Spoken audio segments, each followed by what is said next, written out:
దేవుని ఉన్నతమైన నామమున మీకందరికీ కూడా వందనాలు చెల్లించుకుంటున్నాను. ఈ సమయంలో 76వ కీర్తనను మనము ధ్యానాంశముగా ధ్యానించుకుందాము. 76వ కీర్తనను రాసిన వారు మనకు ఆసాపు కనపడుతూ ఉన్నారు. ఆసాపు కీర్తనలో మనకు చాలా వరకు ఉన్నవి. ఆసాపు ప్రతి కీర్తనలో దేవుణ్ణి కొనియాడుచు, దేవాది దేవుణ్ణి స్తుతిస్తూ, ఆయన్ను ఆరాధిస్తూ వస్తున్నట్టుగా మనకి గత కీర్తనలో కనపడుచు వచ్చింది. మనం ఇప్పుడు ధ్యానించుకుంటున్నటువంటి ఈ కీర్తన తృతీయ స్కందములోనిది, అనగా 73వ కీర్తన నుంచి ఆసాపు కీర్తనల యొక్క ప్రారంభము అని చెప్పవచ్చును. ఆసాపు తన యొక్క కీర్తనల ద్వారాగా దేవాది దేవుణ్ణి స్తుతిస్తూ ఉన్నాడు, ఆరాధిస్తూ ఉన్నాడు. ఇందులో ప్రాముఖ్యముగా మరి కొన్ని రాగాలు, పాడదగినటువంటి రాగాలు ఆయన తెలియజేస్తూ ఉన్నాడు. వాటిలో ముఖ్యముగా మనము ఈ 76వ కీర్తన చూసినట్లయితే తంతి వాయిద్యములతో పాడదగినది ఆసాపు కీర్తన, ప్రధాన గాయకునికి గీతము అనేటువంటి మాటతో ప్రారంభించబడింది. మొదటి చరణమును మనము చూసినట్లయితే మొదటి వచనములో కీర్తనాకారుడు ఈ విధముగా తెలియచేయచ్చు ఉన్నాడు: యూదాలో దేవుడు ప్రసిద్ధుడు, ఇశ్రాయేలులో ఆయన నామము గొప్పది అని అంటున్నాడు. యూదా దేశములో దేవాది దేవుడు ప్రసిద్ధుడు, ఇశ్రాయేలులో ఆయన నామము గొప్పది అని తెలియజేస్తున్నాడు. రెండు దేశాల గురించినటువంటి సమాచారమును మనకు ఆసాపు తెలియజేస్తున్నాడు. యూదా దేశములో ప్రసిద్ధుడు, ఇశ్రాయేలులో ఆయన నామము గొప్పది అని అంటున్నాడు. షాలేములో ఆయన గుడారమున్నది, సియోనులో ఆయన ఆలయమున్నది. మనకి ఈ రెండు వచనాలలో యూదా దేశమును గురించి, ఇశ్రాయేలు దేశము గురించి, అలాగే ఆయన నివాసమైనటువంటి షాలోము మరి సియోనులో ఏమున్నాయో మనకు తెలియజేయచ్చు ఉన్నాడు.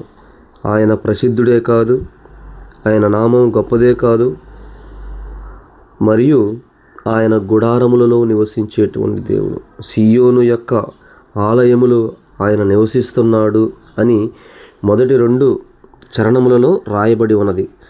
మూడవ చరణములో చూసినట్లయితే అక్కడ వింటి అగ్ని బాణముల కేడమును, అక్కడ వింటి అగ్ని బాణములను, కేడములను, కత్తులను, యుద్ధాయుధములను ఆయన విరగగొట్టును. ఎక్కడైతే దేవుడు గుడారం ఏర్పరచుకున్నాడో, ఆయన ఆలయం ఎక్కడున్నదో, ఆయన ఎక్కడైతే ప్రసిద్ధుడో, ఆయన నామం ఎక్కడైతే గొప్పగా ఉంటుందో అక్కడ వింటి అగ్ని బాణములకు, కేడములకు, కత్తులకు, యుద్ధాయుధములకు ఎలాంటి పని ఉండదు. అవి చాలా బలహీనముగా కనపడతాయి అన్నట్టుగా 3వ వచనంలో తెలియజేస్తూ వస్తున్నాడు. 4వ వచనమును చూసినట్లయితే దుష్ట మృగములుండు పర్వతముల సౌందర్యము కంటే నీవు అధిక తేజస్సు గలవాడవు. పర్వతములు ఎంతో తేజస్సుగా కనపడుతుంది, సౌందర్యముగా కనపడుతుంది. అలాంటి సౌందర్యము కలిగినటువంటి పర్వతముల కంటే కూడా మన దేవుడు చాలా అధిక తేజస్సు కలిగిన వాడు అని 4వ వచనములో రాయబడి ఉన్నది. 5వ వచనంలో చూసినట్లయితే కఠిన హృదయులు దోచుకొనబడి ఉన్నారు, వారు నిద్ర నొంది ఉన్నారు. కఠిన హృదయులు అనగా కఠినమైనటువంటి హృదయం కలిగిన వారు, కఠినమైనటువంటి నామము కలిగిన వారు దోచుకొనబడి ఉన్నారు, వారు నిద్ర నొంది ఉన్నారు. ఎవరైతే కఠినముగా ఉన్నారో వారు ఇక్కడ లేరు, వారు నిద్రలో ఉన్నారు. పరాక్రమశాలురందరి బాహుబలము హరించెను అంటున్నాడు. ఎందుకు? గొప్పవాడు ఉన్నారు, ప్రసిద్ధుడు ఉన్నాడు, గొప్ప నామం ఉన్నది.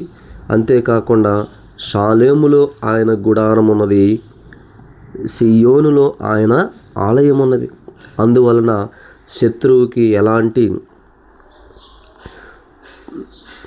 శత్రువుకి ఏమాత్రమును కూడా సరైనటువంటి అవకాశము లేదు అని ఈ కీర్తనలో మనకు తెలియజేయుచున్నాడు. 6వ వచనమును చూసినట్లయితే, యాకోబు దేవ, నీ గద్దింపునకు రథసారుధులకును గుర్రములకును గాఢ నిద్ర కలిగెను. చూసారా, ఆయన ఉన్నటువంటి ఆలయంలో ఆయన గుడారాన్ని ఏర్పరచుకొని ఉన్న చోట ఇంకా యుద్ధాలు ఉండవు, సామాన్యుడిగా నిద్రపోవచ్చు, ప్రతి ఒక్కరికి ప్రశాంతత ఉంటుంది, నెమ్మది ఉంటుంది అనేటువంటి ఉద్దేశంతో గుర్రములు ఇప్పుడు ఏమైపోయి గాఢ నిద్రలో ఉన్నాయి. ఎందుకు? యుద్ధాలకు వెళ్ళాల్సిన అవసరం లేదు, యుద్ధం చేసేవాళ్ళు అక్కడ లేరు. కాబట్టి అవన్నీ కూడా నిద్ర వ్యవస్థలో ఉన్నట్టుగా మనకు తెలియజేయుచున్నాడు. 7వ వచనాన్ని, నీవే భయంకరుడవు, నీవు కోపపడు వేళ నీ సన్నిధిని నిలవగలవాడెవడు. దేవుడు ఇక్కడ అంటున్నాడు కదా, దేవాది దేవుడు బహుభయంకరమైనటువంటి దేవుడుగా 7వ వచనంలో చెప్తున్నాడు.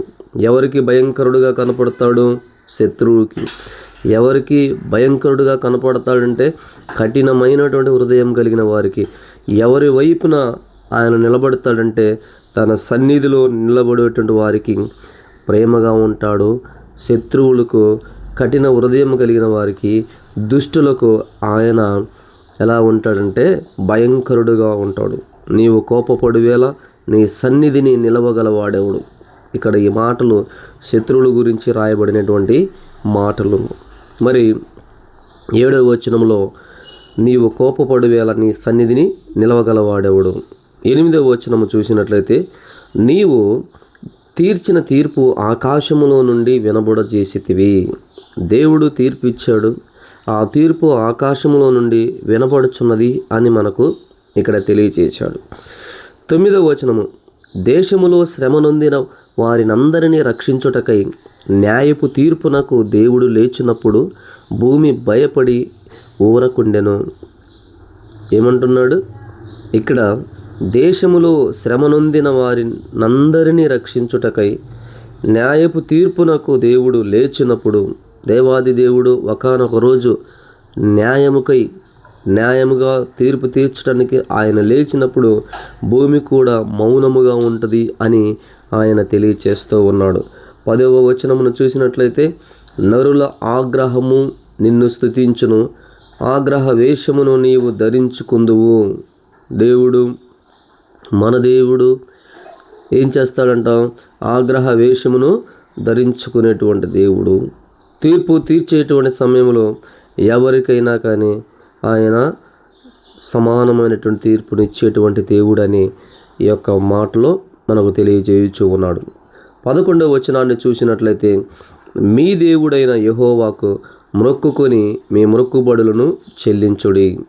ఆయన చుట్టూనున్న వారందరూ భయంకరుడగు ఆయనకు కానుకలు తెచ్చి అర్పింపవలను అని 11వ వచనంలో తెలియచేయచ్చు ఉన్నాడు. దాని అర్థం ఏమిటంటే ప్రియులారా, ఆయన మన దేవుడికి మొక్కుబడి చేసుకున్న వాళ్ళు ఎవరైతే ఉంటారో మొక్కుబడులు మనము తీర్చుకోవాలి.